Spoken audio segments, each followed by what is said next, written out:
Revolutionary greetings, comrades. It's the 5th of May 2024. In our political education, we are focusing on Haiti. We've done two videos where we're giving historical background for us to understand on what is currently obtaining in Haiti. We are getting to the recent issues or to what is currently obtaining in Haiti. We start by the democratic elections that were held in 1990, and I must point out that the notes that we are using are based on an interview that was done by Professor Jemima Pierre. She's an academic born in Haiti. President Jean Bertrand Aristide was elected in a democratic election in 1990 after 36 years of dictatorship and almost 4 years of a military coup. Haiti is classified in terms of class and color. The elite in Haiti, they are whites. The blacks are poor. That's the characterization of Haiti. In 1990, in the democratic elections, the United States has always had their own candidate whom they sponsored. But this candidate, because was not popular with the people of Haiti, he lost the elections to President Aristide. This, of course, changed everything because the United States did not expect that their sponsored candidate was going to lose. And in 1990, it was the first time over the years that the people of Haiti had a president who would speak to them in their own language, a president who represented their aspirations. So this election indeed shocked the Americans, as 70% of those that cast their vote voted for President Aristide. 9 months into office, he was disposed by the CIA sponsored coup, as they always do, the Americans. A leader who they do not want, they remove through a coup. And this happened to President Aristide in 1990, just 9 months after he had taken office. After 3 years, the USA was forced, under the administration of former President Bill Clinton, to bring back in Haiti President Aristide, because when he was disposed of a coup sponsored by the Americans, the United States saw the swelling of refugees, mass exodus, if you want, of refugees to the United States from Haiti. So to arrest this, they forced to bring Aristide to Haiti, but he was accompanied by 20,000 soldiers from the United States who stayed in Haiti for about 4 years. But when President Aristide returned, when he was forced by the Clinton administration to return, he thought, of course, he was smart. He had to make compromises. He made compromises, began by implementing neoliberal reforms as directed by the United States.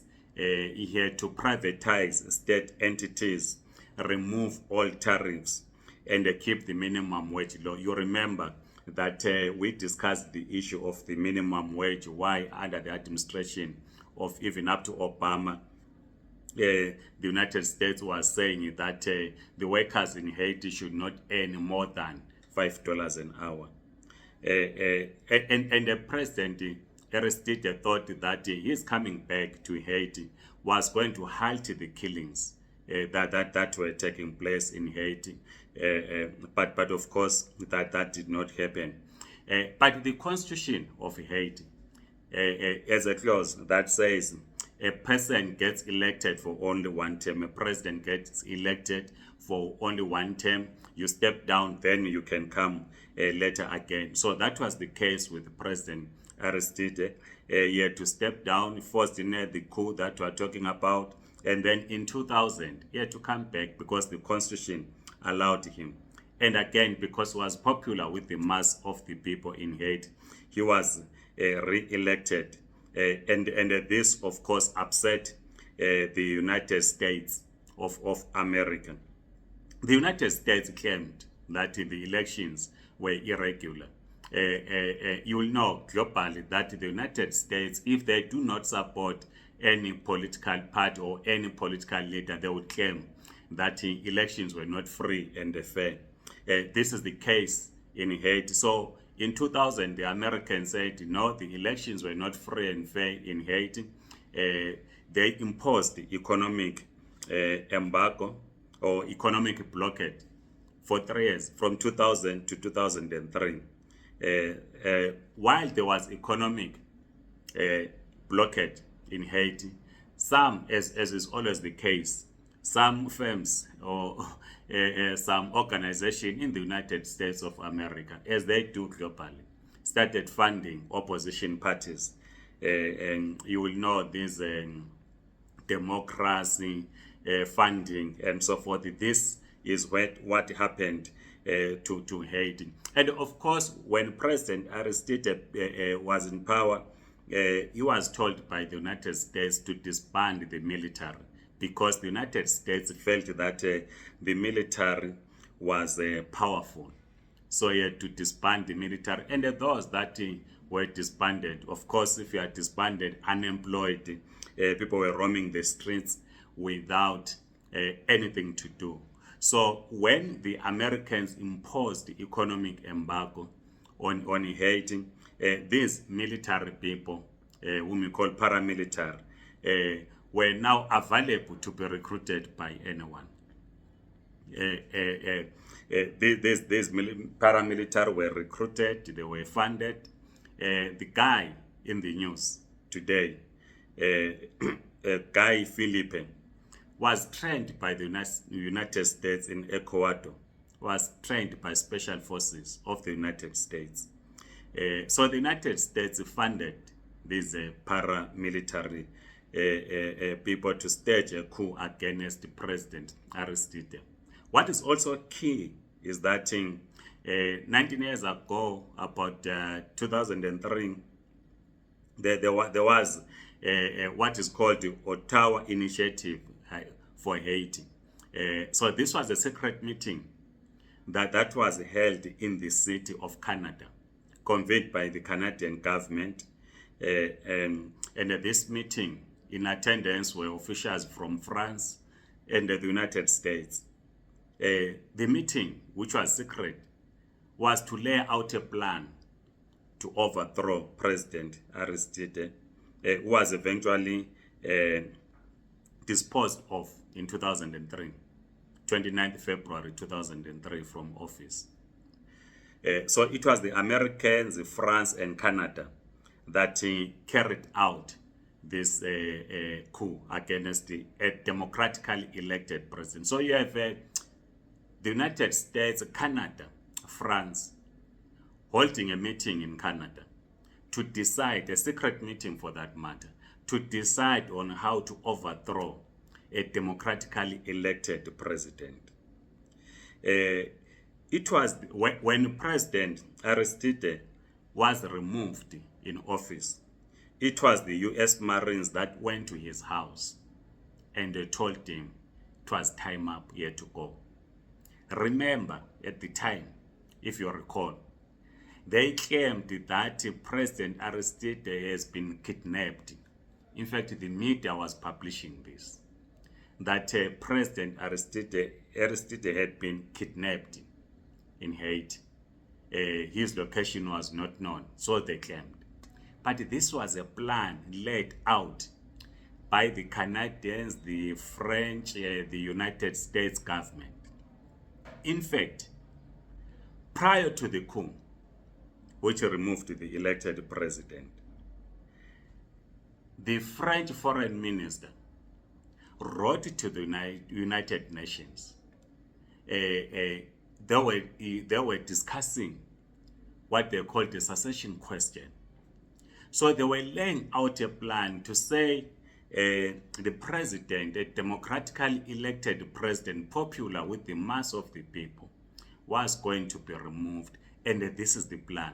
So the Americans, the French, and the Canadians were using the United Nations to remove a democratically elected president. So the Marines, the US Marines, went to his house, to the house of the president in the early hours of the morning, around 3 a.m.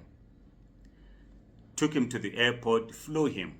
It was at that time that the media was beginning to feed all of us to say the president has been kidnapped. He doesn't know where he's going. In fact, he was being flown to the Central African Republic.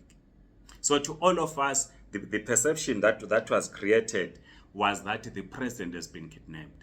While this was happening, the US ambassador to Haiti went to the house of the Haitian Supreme Court Justice in the early hours of the morning, bypassing Parliament and everyone else, and they met the Supreme Court Justice interim president.